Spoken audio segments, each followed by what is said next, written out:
பிஸ்மில்லாஹிர் ரஹ்மானிர் ரஹீம். நமது குழந்தைகளின் கல்வி என்ற உன்னத நோக்கத்திற்காக நாம் ஒன்று கூடியிருக்கும் இந்த அழகான மஜ்லிஸிலே உங்கள் மின் ஒரு சில வார்த்தைகள் நான் பேசுவதற்கு வாய்ப்பளித்த அல்லாஹ்வுக்கு முதற்கண் நன்றி கூறியவனாக, கண்ணியத்துக்குரிய உலமாக்களே, இன்றைய நிகழ்வின் பிரதம அதிதி ஜனாதிபதி சட்டத்தரணி தென்கிழக்கு பல்கலைக்கழக வேந்தர் பாயிஸ் முஸ்தபா சார் அவர்களே, அகில இலங்கை ஜம்மியத் உலமாவின் பொதுச் செயலாளர் அர்க்கம் ஹசரத் அவர்களே, பெற்றோர்களே, தாய்மார்களே, யுவதிகளே, என் அருமை எதிர்கால தலைவர்களான மாணவ மணிகளே, உங்கள் அனைவருக்கும் அஸ்ஸலாமு அலைக்கும் வரஹ்மத்துல்லாஹி வபரகாத்துஹு. இன்று இந்த நிகழ்ச்சியிலே நான் வந்ததிருந்து பார்த்து கொண்டிருக்கின்றேன். அதிகமாக உச்சரிக்கப்பட்ட ஒரு பெயராக இந்த நிகழ்வில் முஸ்தபா என்ற பெயர் இருக்கின்றது. யார் இந்த முஸ்தபா? நான் பிறந்த மண் மடவளை பசார், உலமாக்களுக்கு கண்ணியம் செலுத்தக்கூடிய ஒரு மண் என்று அர்க்கம் ஹசரத் அவர்களும் சுட்டிக்காட்டினார்கள். இந்த மண்ணிலே பிறந்த தெய்கா குட்டுவேகதர சையத் முகம்மது என்ற ஒரு வர்த்தகரின் மகன் தான் முஸ்தபா.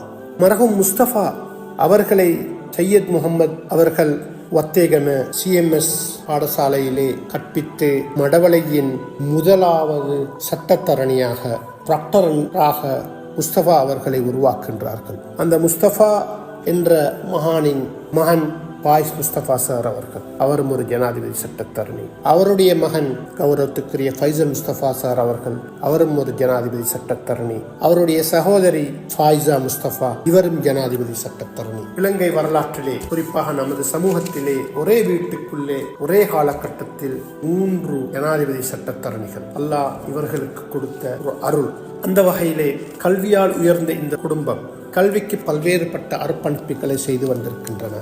கல்வி மட்டுமல்ல, உயர்கல்விக்கு கூட ஃபாயிஸ் முஸ்தபா சாரை வைத்து இன்று பிரயோசனம் அடையும் நம் சமூகம் தென்கிழக்கு பல்கலைக்கழகத்திலே வேந்தராக இருந்து சிறப்பாக செயலாற்றி வருகின்றார். அதே போன்று நம் சமூகம் தேவைப்படும் நேரமெல்லாம் இந்த நாட்டுக்காகவும் சமூகத்துக்காகவும் தன்னுடைய நேரத்தை அர்ப்பணித்து பல்வேறுபட்ட துறைகளிலே, பல்வேறுபட்ட பிரச்சனைகளிலே, பல்வேறுபட்ட தேசிய விவகாரங்களிலே தலையிட்டு பல விடயங்களை முன்னெடுத்து சென்று அதற்கு எங்களுக்கு பதிலும் தேடி தந்தவர் ஃபாயிஸ் முஸ்தபா சார் அவர்கள். அதே போன்று ஃபைசல் முஸ்தபா சார் அவர்களை நாங்கள் குறிப்பிடுவதாக என்றால், அவர் கல்விக்காக அவருடைய அரசியல் பிரவேசம் அந்த காலகட்டத்தில் இருந்தே தொடர்ந்தும் அர்ப்பணிப்பு செய்து வந்திருக்கின்றார். அவருடைய ஆரம்ப காலத்திலே அரசியலில் அவர்கள் புகுந்த அந்த காலம் 2004 அல்லது 20 வருடத்துக்கு முற்பட்ட காலகட்டத்திலே நாம் எல்லோரும் அறிந்த விடயம். அந்த காலகட்டத்திலே முஸ்லிம் பாடசாலைகளுக்கு ஆசிரியர் பற்றாக்குறை இருந்த காலம். அரசாங்கம் அந்த காலகட்டத்திலே புதிய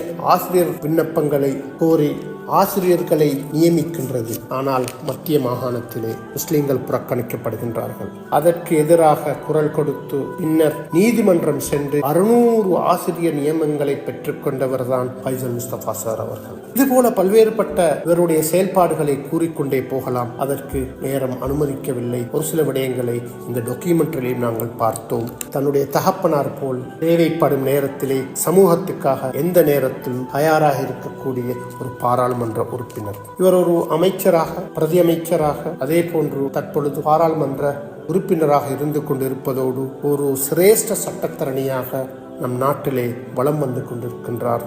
அந்த குடும்பத்துக்கு நாங்கள் எல்லோரும் துஆ செய்ய கடமைப்பட்டுள்ளோம். அடுத்ததாக, இன்றைய உலகில் நம் பிள்ளைகள் நினைத்து கூட பார்க்க முடியாத சவால்களை எதிர்கொள்கின்றார்கள். அவர்கள் சிறு வயதிலிருந்தே இளைஞர்கள் வரை அவர்கள் சவால்களை எதிர்கொள்கின்றார்கள். உலக மாற்றத்தின் விரைவான வேகம், தொழில்நுட்பத்தின் செல்வாக்கு மற்றும் நவீன சமூகத்தின் தேவைகள் ஆகியவை உண்மையில் முக்கியமானவற்றை எளிதில் மறந்துவிடச் செய்யலாம். ஆனால் இந்த சவால்களை எதிர்கொள்ளும் போது அறிவு என்பது ஒவ்வொரு இருளிலும் நம்மை வழிநடத்தும் ஒளி என்பதை நாம் மறந்துவிட முடியாது. நாங்கள் எல்லோரும் சமகாலத்திலே பேசக்கூடிய, கேட்கக்கூடிய விடயமாக செயற்கை நுண்ணறிவு, AI, ஆர்டிபிஷியல் இன்டெலிஜென்ஸ், இதன் அபிவிருத்தி ஒவ்வொரு வருடமும் பன்மடங்காக வேகமாக அபிவிருத்தி அடைந்து வருகின்றது. இதற்கு நாம் எங்களை தயார்படுத்திக் கொள்கின்றோமா? அதற்கு ஏற்றவாறு நாங்கள் எங்கள் பிள்ளைகளை தயார்படுத்திக் கொள்கின்றோமா?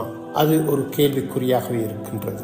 இந்த நூற்றாண்டில் knowledge generation, அதாவது அறிவு பரம்பரை என்று அழைக்கப்படுகின்றது. அதிலும் 2010ஆம் ஆண்டுக்கு பிறகு பிறந்த தற்பொழுது இந்த மண்டபத்திலே இருக்கக்கூடிய இந்த மாணவ மாணவிகள் அல்பா ஜெனரேஷன் என்று அழைக்கக்கூடிய ஒரு ஜெனரேஷனாக பரம்பரையாக இருக்கின்றது. இவர்கள் தானாக செயல்பட ஆற்றல் மற்றும் புதுமையின் கலங்கரை விளக்கத்தை பிரதிபலிக்கின்றது. பிறப்பிலிருந்தே தொழில்நுட்பம் அவர்களின் விரல் நுடியில் இருப்பதால் அவர்களுக்கு முந்தைய எந்த சமூகத்திலும் தலைமுறையும் இல்லாத வகையில் மாற்றியமைக்க, கற்றுக்கொள்ள மற்றும் உருவாக்க வாய்ப்புள்ளது.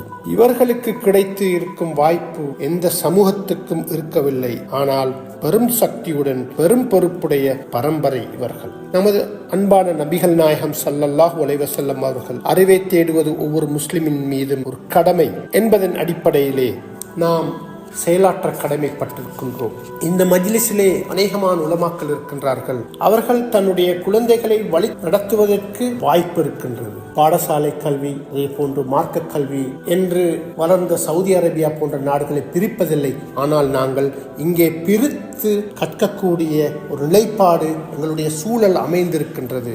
ஆனாலும் இந்த உலமாக்களுடைய குழந்தைகள் நல்ல முறையிலே வழிநடத்தப்படுவார்கள் என்ற நம்பிக்கையோடு அவர்களூடாக ஏனைய குழந்தைகளும் அந்த வகையிலே வழிநடத்தப்படக்கூடிய சூழல் அமையும் என்ற நம்பிக்கையும் எங்களுக்கு இருக்கின்றது. இன்றைய நம் குழந்தைகளுக்கு பாட புத்தகங்கள் அல்லது கற்க உபகரணங்கள் வழங்கப்பட்டு வருகின்றன. இந்த உபகரணங்கள் இந்த புத்தகங்கள் வெறும் வார்த்தைகளின் தொகுப்புகள் அல்ல. அவை வாய்ப்பு, ஞானம் மற்றும் வெற்றியின் கதவுகளை திறப்பதற்கான திறவுகோள்கள். நீங்கள் படிக்கும் ஒவ்வொரு பக்கத்திலும், நீங்கள் கற்றுக்கொள்ளும் ஒவ்வொரு பாடத்திலும் உங்கள் நேரத்தின் சவால்களை சமாளிக்கவும், உங்கள் குடும்பம், சமூகம் மற்றும் உங்கள் தேசத்திற்கு சேவை செய்யவும் உங்களை தயார்படுத்திக் கொள்கின்றீர்கள். எங்கள் மதிப்புக்குரிய உலமாக்கள் மற்றும் பெற்றோர்களே, உங்கள் வழிகாட்டுதலும் பிரார்த்தனைகளும் விலை மதிக்க முடியாது. இந்த சமூகத்தை வளப்படுத்துகின்றது. நம்பிக்கையை அடிப்படையாக கொண்ட கல்வியை ஊக்குவிப்பதன் மூலம் அமைதி, மரியாதை மற்றும் ஒற்றுமையாகிய நமது மதிப்புகளை முன்னெடுத்துச் செல்லும் ஒரு தலைமுறையை நீங்கள் வடிவமைத்திருக்கின்றீர்கள். இதனூடாக இந்த குழந்தைகள் நாளைய பொறுப்புள்ள, இரக்கமுள்ள மற்றும் திறமையான தலைவர்களாக வளர்வதை உறுதி செய்ய முடியுமாக இருக்கின்றது. அவர்கள் தனியாக இல்லை என்பதை அவர்களுக்கு நாங்கள் நினைவூட்டி அவர்களின் பயணத்தை ஆதரிக்க நாம் அனைவரும் உறுதியளிப்போம். அவர்கள் மீதும் அவர்கள் அறிவின் மீதும் மாற்றும் சக்தியிலும் நம்பிக்கை கொண்ட ஒரு சமூகத்தின் ஒரு பகுதியினர் நாங்கள். அல்லாஹ் சுப்ஹானஹு வ தஆலா எங்கள் முயற்சிகளை ஆசீர்வதிப்பானாக. எங்கள் குழந்தைகளை அவர்களின் வெற்றிக்கு வழி நடத்துவானாக. மேலும் ஒவ்வொரு சவாலையும் சமாளிக்க எங்களுக்கு பலத்தை வழங்குவானாக என்று கூறிக்கொள்வதோடு, இந்த சமகாலத்திலே நாங்கள் அதிகமாக எல்லோரும் கைகளிலே டிவைசஸ், தொலைபேசி, ஐபோன், இது போன்ற ஐபோனை நாங்கள் கையிலே எடுத்துக்கொண்டு போகும்போது எங்களுக்கு பெருமையாக நாங்கள் காணுகின்றோம். ஆனால் எங்களுக்கு முன்னைய சமூகம் ஒரு புத்தகத்தை கையிலே எடுத்துக்கொண்டு செல்லும் போது அவர்களை நாங்கள் அறிவுசார் சமூகமாக நாங்கள் பார்த்தோம். நீங்கள் ஒரு புத்தகத்தையோ ஒரு குர்ஆனையே கையில் கொண்டு செல்லும் போது உங்களுக்கு ஒரு சிறப்பான ஒரு மதிப்பு, கண்ணியம் கிடைக்கும். எனவே இதனை கருத்தில் கொண்டு நாங்கள் செயல்படுவோம் என்று கூறி விடைபெறுகின்றேன். வாஹிர் தஅவானா அல்ஹம்துலில்லாஹி ரப்பில் ஆலமீன். வஸ்ஸலாமு அலைக்கும் வரஹ்மத்துல்லாஹி வபரகாத்துஹு.